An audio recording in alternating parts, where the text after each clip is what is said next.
It might be the hardest choice a mother could ever make, to let go of her own brain-dead child so that a patient in need can receive the gift of life. But for anyone waiting for a heart, a liver, a kidney, or lungs, from tragedy comes hope. We're back with the incredible story of two families whose lives collided. A lung transplant has saved Lindsay McLaughlin's life, but she says she can't rest until she knows who saved her. For Lindsay McLaughlin, a new pair of lungs means a new chance at life. But whose death allowed her to live? Good to see you. The question gnawed at her. And all I knew was he was 18 and he was a male. Usually that's all she'd ever have known. But Lindsay was determined to get an answer. At Lindsay's request, the New York Organ Donor Network contacted the donor's family. They also wanted to meet because they too had a story to tell. Adrian Rodriguez was a real charmer, a high school senior, a beloved only son, and a darn good cook. The next thing I'll do is, again, I'm gonna grab my tablespoon. He had nothing much to his name, except that outsized talent. His passion was mostly cooking. That's where the food and money is. His mother says he thrived at the Marta Valley High School on Manhattan's Lower East Side. It was a long commute from home in the Bronx, but well worth it. Mimi Fortunato was the school principal. Well, the first time I met Adrian, he bounced into my office with a tray of pastries in one hand and beautiful cucumber salad in the other and said, "Good morning, Miss Mimi. I am Chef Adrian." And I thought he was the culinary arts teacher. Adrian created his own cooking show, recorded in the school's teaching kitchen. And I'm gonna take a rag, because I don't want to burn myself. Adrian, when you saw him, he was always in his chef outfit, in black pants, always. Dexter Hannibal, the school's college advisor, helped Adrian apply for scholarships to culinary schools. He says, so you won't have to put these applications for me. I'll do it on my own. He really went out there and made this for himself. Adrian had his eye on the future. Very delicious, very delicious. He was a young man who really committed himself to this dream of being a professional chef, but also to this absolute generosity of spirit that said, I am here, world, let me know what I can do for you. April 1st, 2011, Adrian Rodriguez was leaving for school. Adrian was running to school, excited about the day, wearing new shoes, shiny shoes, and he slipped on the subway platform. A slip, and as the train pulled in, he fell. The train clipped his head. And the police called the school and asked for the principal.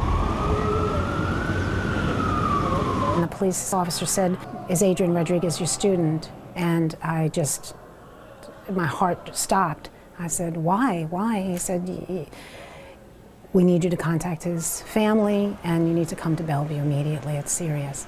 He left at 7. All of a sudden, at 8 o'clock, I received a phone call. Diana and Mimi met at Bellevue Hospital. They waited and waited. I had to wait 6 hours. By those 6 hours, 6 hours before you saw him? just to see him. They told me that he was in bad condition. I was like in a panic mode. I don't know what to say, what to think. Diana was finally taken to her son's bedside. His skull was fractured. He was in that twilight between life and death. He was gone, but his organs were intact. He was still on a ventilator. It didn't look like my son. He was all in these tubes, and it was cold, and I was holding him, talking to him. "You remember me, Adrian. Can you please come back to me? Adrian, what happened?"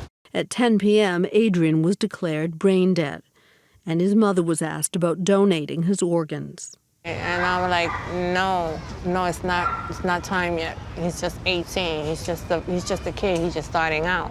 We spoke about what it would be like without Adrian and what it would be like without Adrian, but with his heart beating in someone else's body. In the end, Diana made the only decision she felt she could. He loves to share, he loves to give back. And if he has the last candy, he'll give it up. I said, look, I'm gonna do it for you, Adrian. One mother's loss would save another mother's child. All I could think of that day was how lucky we were and how unfortunate she was. I mean, as a mother, I just can't imagine how she felt that day. And we were just so grateful, and somehow I just hope she knew how grateful we were and that her son saved my daughter's life. But the circle was still not complete. They needed to meet. What do you say first? Do you say, I'm sorry for your loss? Do you say, thank you so much, you have no idea how much you've changed my life? Because I don't want to put it in her face how amazing my life is and how great I'm doing, because her son's not here anymore, and that stinks. It's crazy for me to think that like she can literally put her hands here and you can feel him, it's him breathing. I mean, I'm breathing with him. It wasn't just Diana and Lindsay who share an unbreakable bond. Mr. Meadrin developed cancer in the left kidney. And 3 other people as well. One who received Adrian's heart, another his pancreas, a third his liver. Together they make a new kind of family photo. 1, 2, 3. Well, I like to hear like all the stories about him, and not that I wasn't trying to live up to it before, but now I feel like I have an even higher bar. And some new goals too. I want to take a cooking class because that's what he was into. I'm not a very good cook, but I'm hoping maybe he'll help me out and maybe I'll be better at it. There is a funny kind of bond, I would think. I mean, Adrian is part of you. Oh, he's definitely part of me. I mean, he's why I'm here. I think about him every day. When I went snorkeling, I literally was snorkeling and going like this, can you believe we're here? Can you believe we're doing this? Like, I'm here because you did this for me. Like, how cool is this? And on this day when we each count our own blessings, remember Diana and Lindsay and Adrian too, and what it is possible to give one another.